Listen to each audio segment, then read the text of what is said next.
Face massage చేసుకునే విధానం ఇప్పుడు చూడబోతున్నాం. కాస్త నడుము లైన్గా పెట్టి కూర్చున్న తర్వాత బుగ్గల మీద 2 చేతుల్ని అట్లా వేసేసి వేళ్లతో కింద నుంచి పైకి పైనుంచి కిందకి ఆ విధంగా మనం ప్రెస్ చేస్తూ జరుపుతూ ఉంటాం.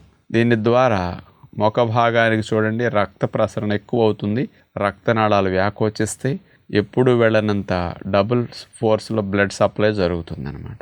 అలా చేసిన తర్వాత రెండవ రకం చూపుడు వేలు తర్వాత వేలుని రెండుటిని అట్లా గెడ్డం భాగం నుంచి గవద భాగం వరకు కింద నుంచి పైకి అట్లా ఆ భాగానికి అట్లా ప్రెస్ చేస్తూ 5-6 సార్లు కుడి వైపు చేస్తే 5-6 సార్లు ఇప్పుడు ఎడమ చేయబెట్టి చూపుడు వేలు తర్వాత వేలుతో ఇట్లా ఇటువైపు కూడా అదే విధంగా చేస్తాం. ఇక మూడవది కుడి కంటి రెప్ప మీద కుడి చేయబెట్టి పైకి లాగి కింద భాగాన్ని ఎడమ చేతి వేళ్లతో ఆ విధంగా అంటాం. ఆ భాగానికి ఉబ్బులు వాపులు తగ్గడానికి ఇట్లా చేస్తాం. చాలామంది కళ్ళ కింద ఉబ్బులు అట్లా వస్తాయి కదా, ఇట్లా చేయటం ద్వారా అక్కడ పేరుకున్న నీరు అది కూడా బాగా తగ్గిపోతుంది, కంటి చుట్టూరు భాగాలకి రక్త ప్రసరణ బాగా జరుగుతుంది అనమాట. అదేవిధంగా ఎడమ కన్ను భాగం దగ్గర కూడా అలాగే చేస్తాం. ఒక 10-12 సార్లు అట్లా అనేసరికి ఆ ప్రెషర్కి బ్లడ్ సప్లై బాగా వెళుతుంది, అక్కడ పేరుకున్న నీరు కూడా అక్కడి నుంచి కాస్త డ్రైన్ అవటానికి అవకాశం ఉంటుంది.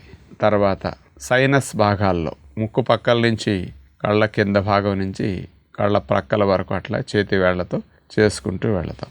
ఆ తర్వాత 2 చేతులు గుప్పులు మూసేసి నుదుటి పైన భాగంలో అలా సెంటర్లో చేతులు పెట్టి అక్కడి నుంచి ఇటు జరుపుతాం.